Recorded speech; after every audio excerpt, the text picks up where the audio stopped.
The Diary of Thoughts, Part 16. Racism and Discrimination. Written by Carlos Pacheco, www.diaryofthoughts.com. I was always confronted with the fact that human beings don't respect each other.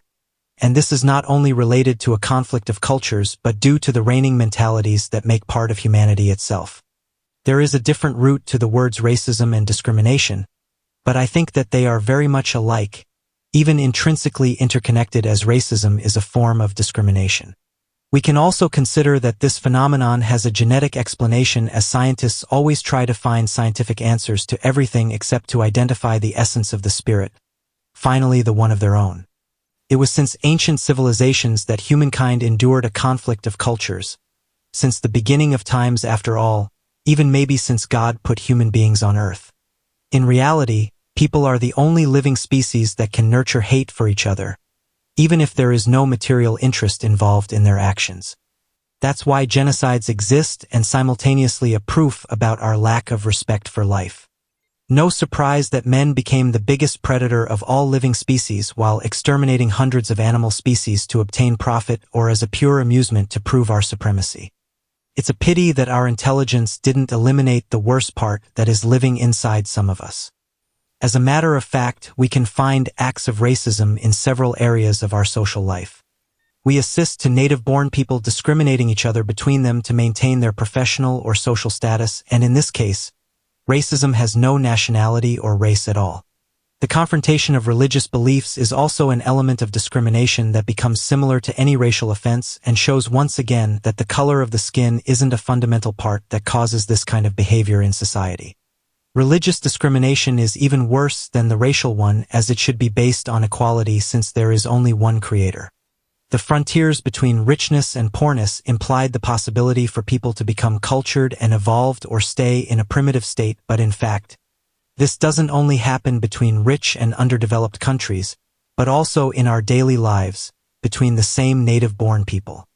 In my first book, I wrote about social conflicts, and I think that this subject about racism and discrimination can be adapted to that same perspective, that same context.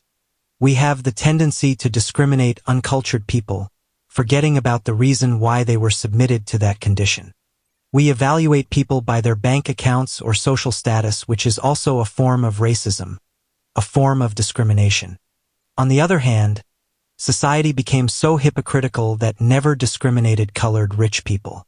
In these cases, they became automatically intelligent and worthy of admiration, even worship if necessary. This example is about those existing frontiers between richness and poorness. Gradually, wealth and poverty also became a culture with its different states of mind, and some people forgot that some rich people are very indigent in their souls, as poor people can be incredibly rich in their hearts. But even in the middle of these two different contexts, discrimination exists. Within wealthy people, they discriminate and persecute themselves to attain power due to their greed, and they even establish a hierarchy based on wealth. Poor people discriminate themselves between them by demanding for equality regarding their condition. Normally, if somebody manages to evolve a little bit to get out of poorness, he becomes automatically excluded. In this case, jealousy acts as a common factor within rich and poor people, which means that both sides are not so different in their reactions after all. Within families, children can be discriminated while treating them in a variety of ways, directing love and affection to the elected ones and forgetting about the others, even persecuting them, and there is no greater rejection than the one coming from our progenitors. It is all this complexity, this mixture of social and financial contexts, that generates discrimination between people, independently from their race, their culture, or religion, which reveals that there are common factors that can reunite or separate people around poorness or richness. Immigration causes discrimination, mostly when international communities don't manage to integrate completely into the country's social and religious culture, creating a distance regarding communication. There is the tendency to maintain their natural-born culture that leads them to impose their way of living in an involuntary way.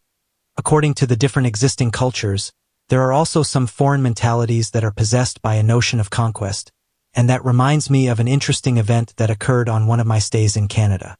I went with my cousins to have dinner in a Chinese restaurant, and at the end of the meal, we went outside to smoke a cigarette. There was this Chinese guy that was reading a Chinese newspaper, and my cousin asked him what was written on the front pages and in big letters. This guy looked at him, he smiled and finally told him that it was written, "Sooner or later, Chinese people will dominate Canada." These are the kind of moments when we are willing to become racists and start discriminating individuals who are using the social and economic resources of another country with a final purpose that includes betrayal to the ones that feed them. Finally, they are only creating stability in their lives, the kind of conditions that they were never able to find in their countries. In what concerns emigration, there is also the obstacle of the language, and I think that this should be an essential condition to accept immigrants and to help them to integrate into the local culture. Before emigrating, people should be able to identify the common elements that will allow them to integrate, and one of them is the language as a platform for communication. I emigrated to Luxembourg in 1989 due to a professional contract I had with a real estate company, and I know about the difficulty that implies a total integration in the local culture in spite of speaking 3 different languages. I worked in France and Switzerland, and believed me that I know what the word discrimination means. If I felt it that way while occupying a particular social status, I imagine what uneducated people can feel and endure while submitted to that same behavior. As we know, the most of the people who emigrate to another country are essentially looking for better conditions, mostly in financial terms, but finally, other elements have to be considered. The exploitation of human labor by developed countries is based on that lack of education of foreign communities. And this can also be seen as a form of racism and discrimination, as those people will accomplish jobs that are refused by the local population. I think that maybe it would better to pay their cheap labor but in their countries. One way to contribute to their economic consolidation and avoid social conflicts as a result of this existing incapacity of integration as immigrants, a way to respect the different current cultures, their traditions and habits. The old and new continent are paying the price for conquer and colonization, as it happens in the United States and France, for instance. Racism and segregation were practiced for years, even nowadays, and towards Afro-American and Algerian people, and that didn't help much regarding integration. While children, we discriminate others because they are fat or thin, if they are beautiful or ugly, if they have different habits or behaviors than ours, and this reality repeats all along our lives as adults. Street gangs in America aren't just the result of a social condition, but also due to a confrontation of mentalities that belong to the same culture. And I am not talking about the culture obtained in schools, but the one that is cultivated in their minds. Ultimately, it is all about discrimination over social or financial needs, a state of mind that has at its origin the bad genes of some human beings. We evaluate people's intelligence by the color of their skin, even by their smell, forgetting that, even in our race, we can find people that smell awful and are stupid as a rock. Another element that interferes on our acts of discrimination is the one called hierarchy, as it happens within law enforcement or the army. The other day, I was watching this movie about the Second World War during the period of occupation of Paris, France. And I was disgusted to verify that the French army collaborated with the Nazis on the deportation of Jewish people to concentration camps. This act implied not only ethnical issues, but that mostly revealed at what point human rights can be forgotten. To send human beings, seniors, women and children to extermination camps just to protect the interests of a country is utterly disgusting, and it reveals the total absence of principles and values that should make part of our living in society. I call it as mass murder. As we can see, France, as a country that always defended the words liberty, equality and democracy, found itself involved in the massive extermination of a race of human beings, which shows that they were not so different from the ones that caused the World War in the first place. Native American Indians were almost entirely exterminated in the name of civilization, that one that leads to massive murderer to attain its material goals. The same thing happened in Australia with the native Aboriginal people, not to mention the numerous genocides that were practiced in Africa during all these years. One of the differences between animal and human behavior is that the first one respects their space, limiting themselves to live and survive according to their needs, while human beings do everything with a purpose that can lead to the extermination of their race as a species instead of creating a collective well-being. It is our need to evolve, but I think that this evolution has to be measured to avoid our destruction. We are living in an uncivilized civilization that disguises itself with false images and technology to hide its weaknesses. One of them, our incapacity to live together.